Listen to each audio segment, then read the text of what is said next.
Hey guys, this is going to be the first update for my WAFTGD videos vlog. What's Fat Gamer to do? Obviously, I've been away, so I haven't updated at all. Even though I said I was going to do it, so that was like almost 7 weeks ago since I've done the last video. Um, Probably do another video on while that is, but let me just kind of keep this specific to the weight loss. Um, let's see, it's been 7 weeks. Um, when I first started the weight loss, I weighed in at it was 390 pounds. I know. I'm only 5'7", so can you imagine 5'7", 390 pounds? Um, uh, yeah. So over, let's see, as of this morning, I weigh in at 300 and 340 pounds. So I've lost 50 pounds in 7 weeks, which is a decent amount of weight. I still have a ways to go, um, but it's positive, and I feel slightly better. I guess physically I feel better. Um, and when you look at a 50-pound weight, you can see that's a lot of weight to say that you dropped. It's sad that I still have like 150 pounds to go, but when you let yourself go that badly, it's just part of life, I guess. I'm just trying to stay positive with it. The changes that I did at the beginning was, it's not like at 390 pounds I wasn't about to start. I go to work and then I come home. I wasn't going to start running. I don't. I think if I started running at 390 pounds, I'd break my ankles or something like that probably.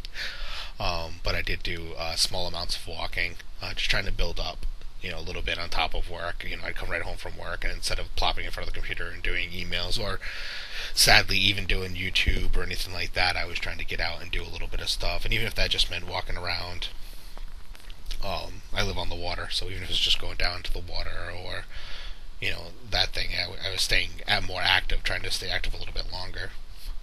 One of the other changes is I know that like my BMI, you know, basically I know that obviously to maintain a 390-pound body mass, I probably had to take in close to like 4,200 calories. I think is what he was saying I was taking in a day, which I don't believe that's necessarily how it was.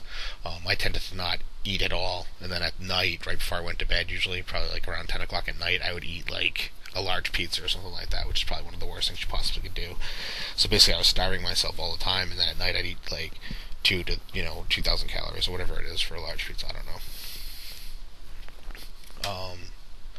And basically, what I was doing was pumping my body full of caffeine during the day. I was just drinking coffee, which there's calories in coffee. I put sugar in it and milk, so which is really that's very bad for you. So if you're doing that, don't do that to yourself. So one of the first changes I did was just increase the amount of water I drink. I don't. In the morning, I have one coffee, one large coffee, and then the rest of the day I drink water. That was tough at first, as I do drink so much coffee. The caffeine headaches I was getting because oh god, that I want caffeine, or even craving like diet soda or something, which I was drinking for the longest time. But now, except for that morning coffee, I don't really miss the sodas, and I don't miss any of the other types of drinks that I could have had. It's just it's natural just to reach down and drink the water. And it's not like I didn't drink water before, but now I've upped it. I was drinking probably close to 60 ounces of water a day before I started dieting, and now I drink probably closer to 220. Yeah, it's probably close to 220, maybe more.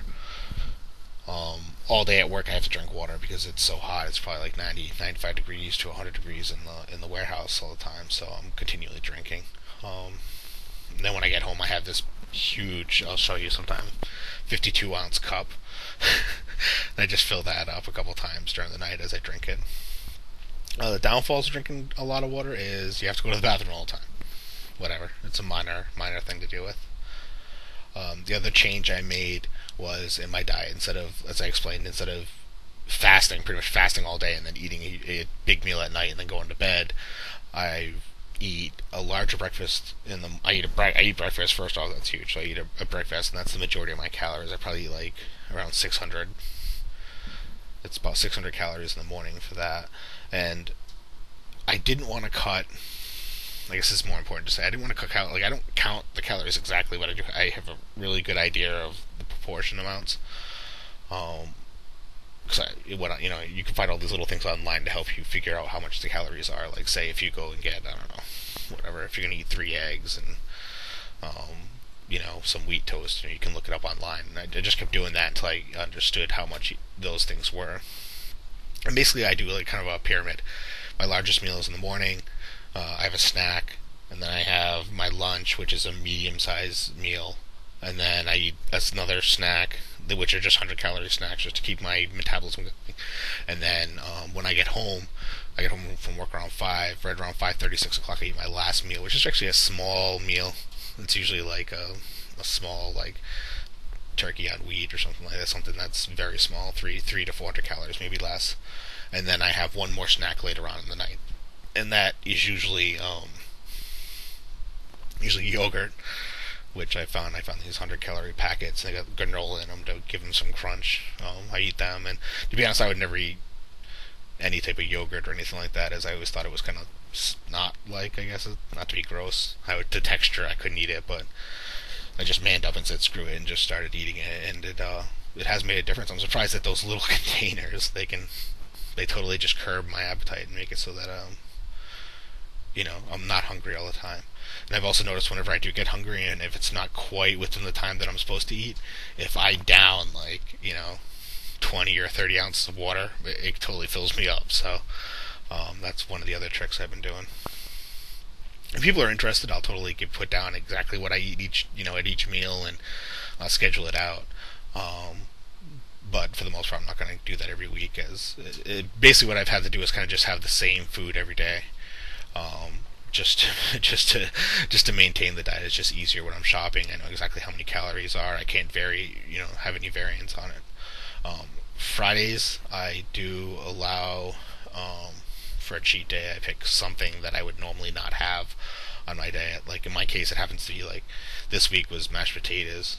I actually made mashed potatoes and just instead of eating like a normal meal, my third meal at night was actually just mashed potatoes, just because I wanted them so badly. So.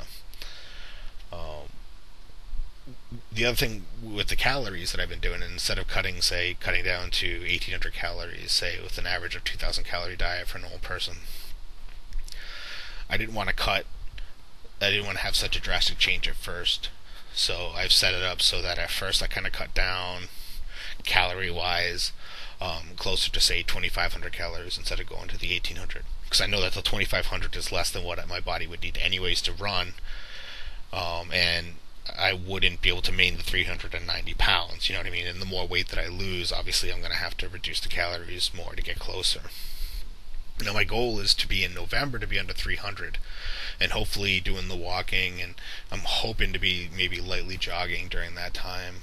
I'll be able to introduce more cardiovascular exercises to obviously to speed up the weight loss during those times.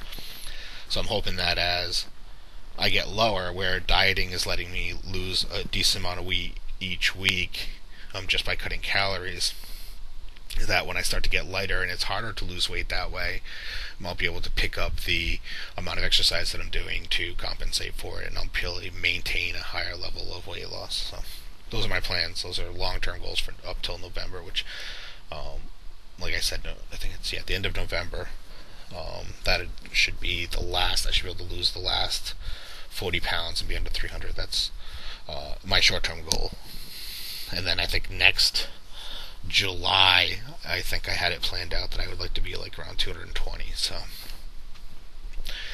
yeah, obviously this type of weight loss, when you're morbidly obese like I am, it takes, it's not something that you just say, hey, I'm gonna eat one less meal over 5 weeks and I'm gonna lose the weight. This is kind of a life-changing thing that I have to do for myself to maintain it. So just been trying to stay positive, and I think at the beginning sometimes it's easy when you're dieting to stay positive because you're seeing larger losses.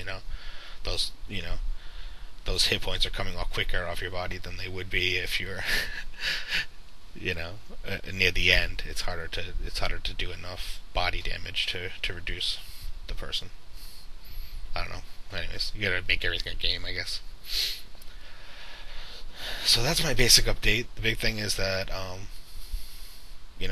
lost 50 pounds, which is it's pretty good. At first I lost I think the first week I lost like 10 or 15 pounds, and then it was kind of more like 4 or 5 pounds each week. To this week I lost 6 pounds. If you guys want to, when I'm putting the videos, I can say exactly how much I lost each week. And I can give you a list. I can list it on here using whatever editor thing or whatever it does say. Yeah. But for the most part, this is just for me to get it out there and kind of keep track of it, and to kind of know that I have to have a certain amount of responsibility. Last thing I want is to say, oh, I gained weight on one of these videos. So, all right, guys. Well, thanks for listening, and yeah, and thanks for watching. And if you comment, thanks for commenting. That's always important. And thank everyone who responded well to my update video, who had said, I should actually do this, and encouraged me to lose the weight. So I greatly appreciate it. All right, thanks a lot, guys, and hopefully I can get some more videos out today.